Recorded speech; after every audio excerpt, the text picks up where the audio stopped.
محترم ناظرین، شہزادہ سلیم ڈاٹ یوٹیوب چینل پہ آنے کا شکریہ۔ ناظرین، آج ہم آپ کو روضہ رسول اللہ صلی اللہ علیہ وسلم کی تاریخی پس منظر کے بارے میں آگاہ کرنے کی کوشش کریں گے۔ گنبد خضرا کی تاریخ کا آغاز اس وقت سے شروع ہوتا ہے جب آپ صلی اللہ علیہ وسلم مکہ سے مدینہ میں 8 ربیع الاول 622 عیسوی میں تشریف لاتے ہیں، تو آپ صلی اللہ علیہ وآلہ وسلم نے آتے ہی مسجد نبوی کی تعمیر کے ساتھ ساتھ 2 حجرے مبارک تعمیر کروائے، جس میں سے ایک حجرہ مبارک ام المومنین حضرت عائشہ رضی اللہ عنہا کا تھا۔ آپ صلی اللہ علیہ وآلہ وسلم کا ظاہری وصال مبارک اسی حجرہ شریف میں 12 ربیع الاول 11 ہجری کو ہوا۔ یہ حجرہ مبارک جس کا سائز 10x12 فٹ تھا،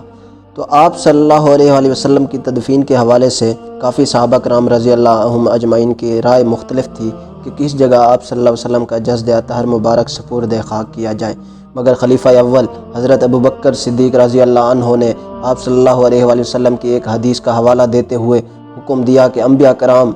علیہم السلام جس جگہ وصال فرماتے ہیں اسی جگہ انہی کی تدفین کی جاتی ہے، تو لہٰذا آپ صلی اللہ علیہ وآلہ وسلم کی تدفین بھی حضرت عائشہ رضی اللہ عنہا کے حجرہ مبارک میں کر دی گئی، اور ام المومنین حضرت عائشہ رضی اللہ عنہا بھی وہاں رہائش پذیر رہیں، کوئی دیوار حائل نہ تھی قبر انور کے درمیان۔ 13 ہجری میں حضرت ابوبکر صدیق رضی اللہ عنہ کا وصال مبارک ہوتا ہے، تو ان کی تدفین بھی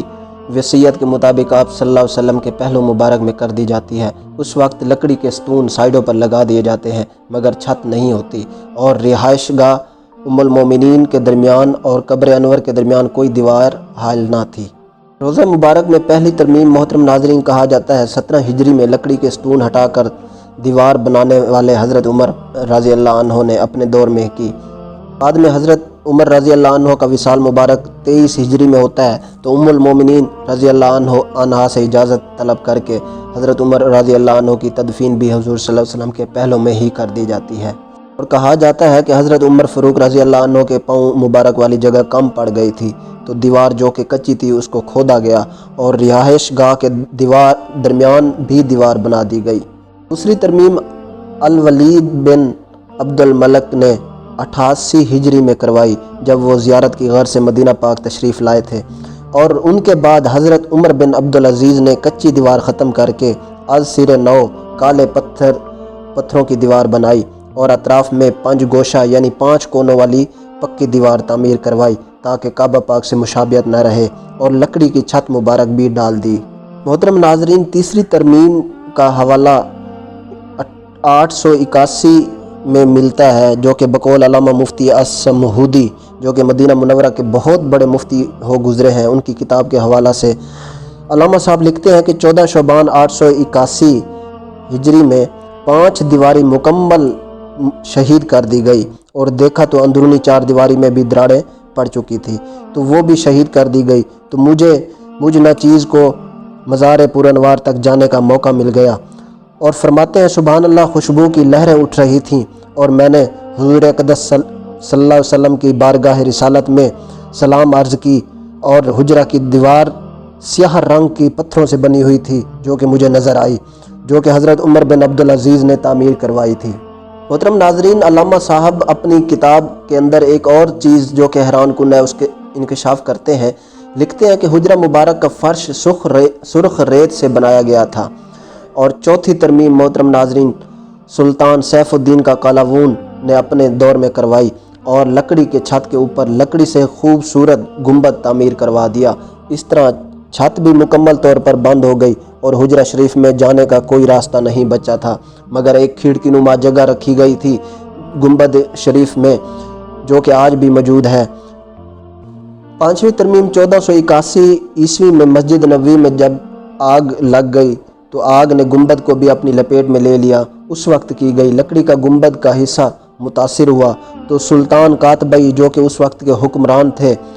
1483 میں انہوں نے سیسا کی پرت لکڑی والے گنبد پر چڑھوا دی، اور اس لکڑی کے گنبد کے اوپر مزید پتھروں سے گنبد تعمیر کروا دیا۔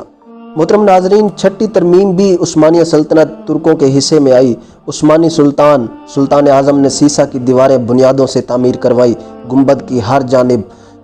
کہا جاتا ہے گنبد کا رنگ پہلے زرد تھا، کچا پیلا، مگر 1483 میں کالے پتھروں سے بنوایا جب سلطان قاتبائی نے تو رنگ نیلا کروا دیا، مگر 1818 میں محمود بن عبد الحمید رحمہ اللہ نے آخری مرتبہ مرمت کروا کر سبز رنگ دے دیا، جس کا نام آج بھی گنبد خضرا سے پکارا جاتا ہے۔ ناظرین، کھڑکی جو گنبد خضرا کے اوپر سے لگی ہوئی ہے، اس سے ایک معجزے کا ذکر ہوتا ہے کہ ایک دفعہ قحط سالی پڑ گئی تو صحابہ کرام سب اکٹھے ہو کر ام المومنین حضرت عائشہ رضی اللہ عنہ کے پاس تشریف لے گئے اور دعا کے لیے انہیں درخواست کی کہ اللہ سے دعا کریں کوئی بارش دے۔ تو آپ رضی اللہ عنہ نے کھڑکی جو کہ گنبد خضرا کے اوپر لگی ہوئی ہے اس کو کھولنے کا حکم دیا۔ کھڑکی کے کھولتے ہی اللہ پاک نے بارش برسا دی، اور ایسی جو کہ رکنے کا نام نہیں لے رہی تھی۔ آخرکار بارش پانی ہی پانی ہو گیا، تو صحابہ کرام رضی اللہ عنہ نے دوبارہ بارش رکنے کی درخواست کی، تو آپ رضی اللہ عنہ نے ام المومنین نے دوبارہ اس کھڑکی کو بند کرنے کا حکم دیا۔ اس کے بند ہوتے ہی اللہ پاک نے بارش روک دی۔ ناظرین، یہ گنبد خضرا مسلمانوں کے دلوں میں ایسے گھر کر چکا ہے کہ ہر روز لاکھوں مسلمان اس کی زیارت کرتے ہیں اور بارگاہ رسالت میں عقیدتوں بھرا سلام پیش کرتے ہیں۔ ناظرین، شاید یہی محبت بھری کیفیت کی بنا پر 1925 میں جب چند شر پسند عناصر کی صورت میں نجدی علماء نے فتویٰ جاری کیا کہ نعوذ باللہ اس گنبد خضرا کو منہدم کر دیا جائے، تو جنت البقیع میں صحابہ کرام رضی اللہ اجمعین کی مزارات مبارکہ کو شہید کر دیا گیا۔ تو جب گنبد خضرا کی باری آئی تو ناظرین پوری دنیا اسلام میں کوہرام سا برپا ہو گیا کہ یہ کیا ہونے جا رہا ہے، اور اس عمل پر مناظرہ نجدی علماء کے ساتھ تشکیل دیا گیا۔ تو الحمدللہ بر صغیر کے علماء کرام کی عظیم کاوشوں اور اللہ کے فضل و کرم سے نجدی علماء کو اپنا فتویٰ واپس لینا پڑا، اور گنبد خضرا اپنی ہی صورت میں آج تک قائم ہے۔ محترم ناظرین، گنبد خضرا کی جالیوں اور باہر والی چار دیواری کے حوالہ سے شاہ سلمان کے عہد حکومت تک ترمیم ہوتی رہی ہیں۔ ناظرین، دعا ہے کہ اللہ پاک ہم سب کو حضور صلی اللہ علیہ وآلہ وسلم کی سچی محبت اور آپ کے گنبد خضرا سے سچا لگاؤ اور آپ کی غلامی نصیب فرمائے، اور آپ صلی اللہ علیہ وسلم کی تمام تعلیمات پر عمل کرنے کی توفیق عطا فرمائے۔ آمین یا رب العالمین۔